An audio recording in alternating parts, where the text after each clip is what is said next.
fenômenos sobrenaturais. Parte 2.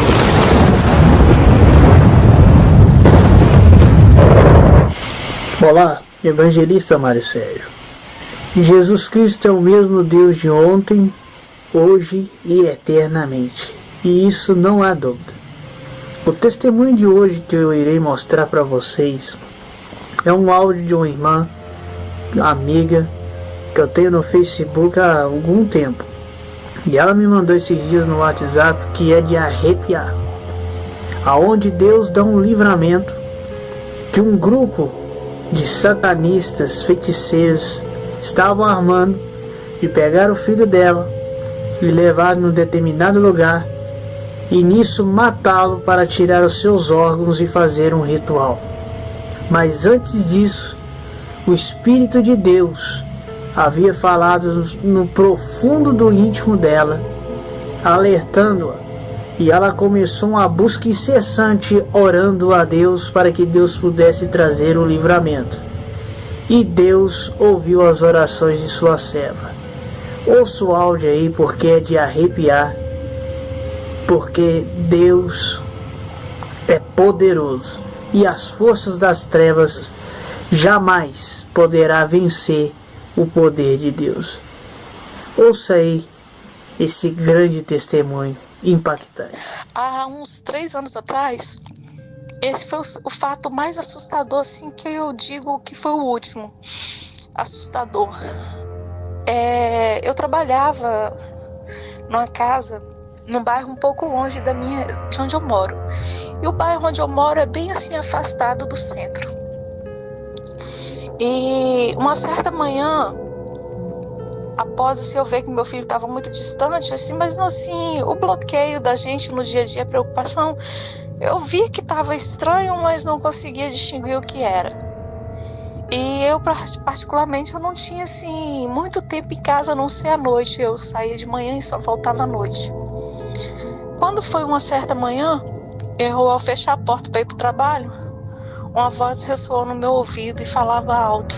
Uma voz assim que é irreconhecível aos ouvidos humanos, mas assim, no espiritual, a gente sabe que é a voz de Deus. E me chamava pelo nome e falava: Jucinéia, se você continuar nesse trabalho, você vai encontrar o seu filho morto dentro de casa. E nesse momento Deus me deu a visão do meu filho caído no chão da minha cozinha, com um corte em forma de cruz na barriga. Isso é verídico, irmão. Depois eu vou procurar no YouTube e vou passar para o senhor olhar, se o senhor consegue achar. Eu não lembro muito bem como que é agora, mas eu vou procurar e vou marcar o senhor nesse fato acontecido na cidade. O senhor pode investigar. E a visão me mostrava meu filho caído no chão morto, com esse corte em cruz, e os órgãos dele não estavam dentro da barriga dele. E eu, no meio da pressa, saí.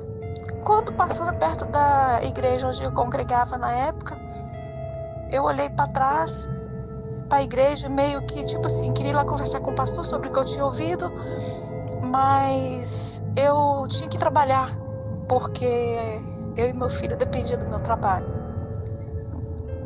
Aí eu peguei, fui pro trabalho, o dia inteiro atormentada.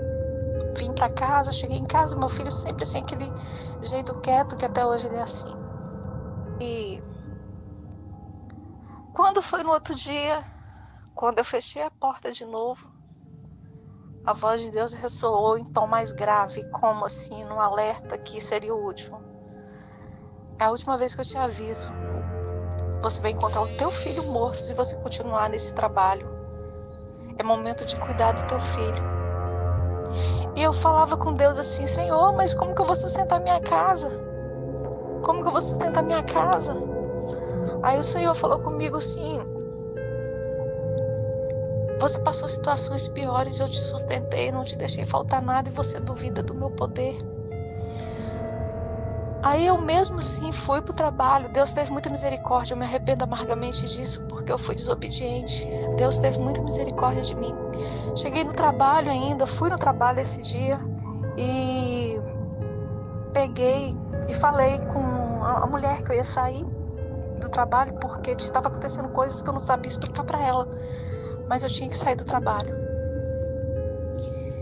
E os dias foi se enrolando e Deus me dando sonhos e eu agoniada e a situação assim meio complicada do meu lado. Deu uma enchente na cidade, eu fui no centro para me olhar, porque eu nunca tinha visto uma enchente, nunca tinha passado por aquilo que tinha acontecido há 50 anos atrás, uma enchente, tipo aquela na cidade. Aí eu vi um menino no qual assim estava perseguindo muito aqui na minha casa ultimamente, assim naquele tempo, e esse menino estava assim jogando pedra, essas coisas dentro da minha casa, eu não entendi por quê. Durante a madrugada, várias vezes eu abri a janela e vi ele. Esse menino olhou no fundo dos meus olhos assim de uma tal maneira e parou assim como hipnotizado. Eu olhei para ele assim, não entendi. Vindo para casa, eu assim, alguma coisa falou comigo, vai lá e olha o computador do seu filho, porque tem coisa errada ali. Eu fui, olhei e encontrei algumas ameaças desse garoto e de uma menina, ameaçando meu filho que se ele não levasse dinheiro e celular pro colégio para entregar eles iriam cobrar dele bem caro, ia ser bem caro. Eu peguei e fui no colégio, os professores, diretores e isso mais não deram muita atenção sobre isso. O que aconteceu de fato? O meu filho estava há meses sofrendo ameaças, ele roubava do meu pai dinheiro para levar para esses meninos e quando foi no dia que eu estava assim já perturbada porque eles jogavam pedra, eles vinham na porta da minha casa. Teve um dia que eu não fui, que eu ia fazer compra, alguma coisa, e meu filho, eu falei, vão comigo. Ele falou, não. Eu falei assim, não, você vai comigo. Aí ele falou assim, não vou. Eu falei assim, você vai? E a insistência minha, num pânico que eu não conseguia explicar o porquê. Aí, quando eu olhei assim na porta, assim, tinha umas 5 pessoas mais ou menos com... Eu achei até, na verdade, que como eu estava tão acostumada a ter algumas visões e sonhos sobrenatural, eu não sabia se aquilo era real ou se era verdadeiro. Era muito bizarra a figura das pessoas. E eu perguntei, você conhece? Ele falou assim, não, assustado. E eu falei assim, meu filho não mora mais aqui, ele foi para casa do pai dele por causa de vocês. O que vocês querem com meu filho? Eles pegaram, nada não, senhora. E saiu. Eu achei muito estranho, mas meu filho estava dentro de casa. E aí Deus protegeu para eles não entrar na minha casa aquele dia. Quando foi aquela noite, eu desesperada, no outro dia eu amanheci muito nervosa e eu comecei a contestar com Deus. Que ou Deus tomava providência ou eu ia tomar, porque as ameaças estavam muito frequentes. E, irmão, para proteger um filho a gente faz qualquer coisa. E como a ameaça estava muito grande, eu estava disposta a matar essas crianças. Porque ou era eles ou era o meu filho. E eu coloquei diante de Deus. Ou Deus tomaria uma providência, ou eu faria algo para proteger o meu filho. E Deus me colocou no coração que deixasse meu filho ir para a casa do meu ex-marido no interior. Meu filho foi. Quando foi na noite de 22 de dezembro, eu tive sonhos com várias mãos pegando alguém. Eu só vi as mãos assim e me sentia no corpo de uma criança. Mas eu não conseguia ver o rosto, como assim, é como se eu estivesse no corpo daquela criança, vendo tudo, tendo aquela visão do que estava acontecendo. Mas não conseguia distinguir, só sabia que era uma situação assim demoníaca. E tudo bem, acordei no outro dia, fui cuidar dos meus afazeres, a vizinha virou e falou assim, né, você ouviu o jornal hoje? No caso, o Jornal da Cidade, né, que tem na rádio. Aí eu falei, não. Aí ela falou assim, não tem aquele menino que vinha aqui na sua casa ameaçando vocês, mas aquela menina? Aí eu falei assim, o que tem? Ela falou assim, o menino foi encontrado morto no bairro próximo aqui da gente aqui. Aí eu peguei, sinceramente, pastor, evangelista, naquela hora eu agradeci a Deus, porque na noite anterior eu tinha orado ao Senhor, tinha chorado, eu não tinha paz, eu não tinha alegria. E só que aí Deus me deu remorso no meu coração, porque eu falei, poxa, Deus amava aquela criança também. Mas eu me sentia aliviada. Eu sentia aliviada porque Deus tinha ouvido a minha oração. Não que eu orei contra aquela criança, não pedi a morte dele, mas é o que eu sentia que tinha que acontecer com meu filho ficar livre. E nos relatos do dia seguinte eu fui chamada no fórum e eles perguntou o que tinha acontecido com meu filho, que eu tinha dado várias queixas, que eu tinha ido no conselho tutelar sobre o que acontecia, e eu peguei e disse tudo o que acontecia, e eles relataram para mim. O menino foi induzido por essa garota que começou as ameaças com meu filho no Facebook e levou ele para um churrasco. Naquela noite não existia churrasco nenhum, churrasco seria uma surpresa para ele. E ele foi, chegando lá, naquela casa, esse homem, um dos que vieram na minha porta, era um macumbeiro, e ele fazia sacrifícios de garoto na idade de 14 anos, e meu filho na idade de 14 anos, o garoto que morreu na idade de 14 anos, e essa menina na idade de 14 anos. E ela foi incumbida de arranjar alguém de 14 anos. Ou era ela, ou era alguém. Ela escolheu meu filho, porque o menino era muito amigo dela. Só que como assim Deus deu livramento ao meu filho, ela não tinha como arranjar outra pessoa, ela arranjou esse próprio amigo dela.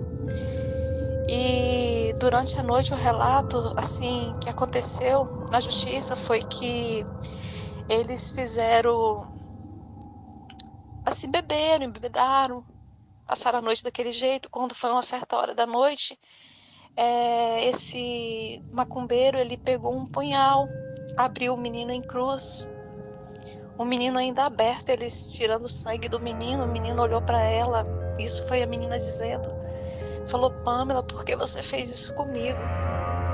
E morreu.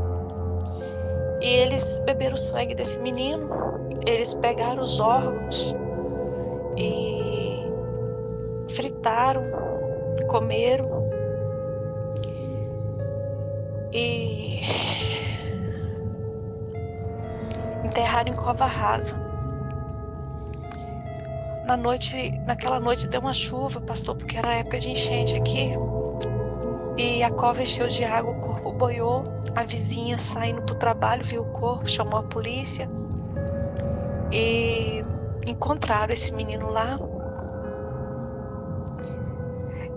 Quando a notícia veio desse corpo e dos sonhos que eu tive à noite perturbada, a única coisa que veio na minha cabeça que Deus, ele destrói uma cidade para livrar um filho dele. E foi o que Deus fez pelo meu filho, e eu sou agradecida eternamente. Eu nunca vou esquecer disso. Isso foi uma das coisas sobrenaturais que aconteceu.